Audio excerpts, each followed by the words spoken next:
Hello বন্ধুরা, তোমাদেরকে একটা বিষয়ে জানানোর খুব দরকার ছিল, তাই জন্য তোমাদেরকে একটু জানাচ্ছি। এই দেখো, আমার মেয়ে স্কুল থেকে এইগুলো দিয়েছে। কেননা আমার মেয়ে এনজিওতে একটা স্কুলে পড়ে। আমার আর্থিক কন্ডিশন খুবই খারাপ, তো ওই জন্য এনজিও থেকে আমার মেয়েকে ভর্তি নিয়েছে। ওখানে ও পড়াশুনো শিখবে।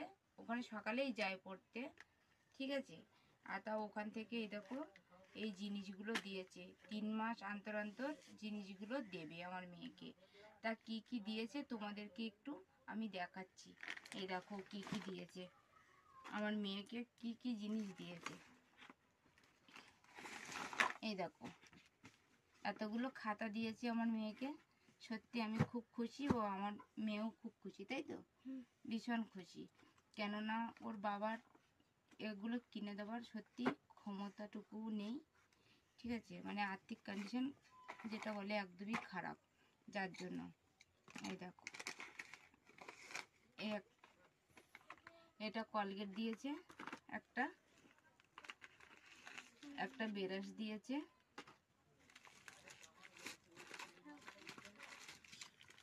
এই শ্যাম্পুগুলো দিয়েছে।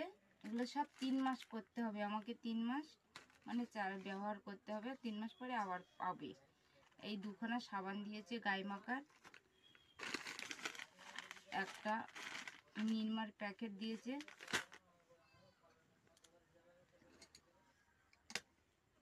এই এই জিনিসগুলোই দিয়েছে। তা আমার খুব হেল্প হলো।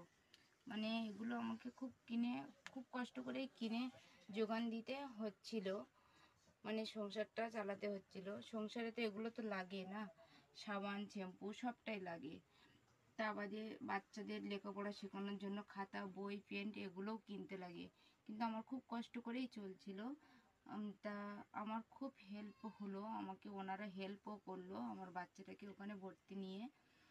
কেননা আমার স্বামী তো ইনকাম হকারি করে, খুব কষ্ট করেই করে, চলাফেরা খুব কষ্ট করেই করে। ওনার একটা পায়ের খুব সমস্যা আছে, মানে অ্যাক্সিডেন্ট হয়ে ওনার পায়ের ভিতরে পাত্তি দেওয়াই আছে, যার জন্য উনি চলাফেরা খুবই কমভাবে, মানে ডাক্তার বলেছে চলাফেরা কম করতে হবে, কোনো কাজ করতে পারবে না, ভারী কোনো কাজ বাজ। যার জন্য সংসারের আর্থিক অবস্থা খুবই খারাপের জন্য আমার বাচ্চাকে এনজিওর স্কুল থেকে ভর্তি নিয়েছে। তা বন্ধুরা, এটুকুই তোমাদেরকে আমার জানানোর ছিল। আমার দয়া করে আমার ভিডিওটাকে বেশি বেশি করে ভালোবাসা দিও। তোমাদের ভালোবাসায় যেন আমার বাচ্চাকে মানুষ করতে পারি, এটুকুই তোমাদের কাছে আমার পাশে থেকো, এটুকুই তোমাদের কাছে রিকোয়েস্ট আমার।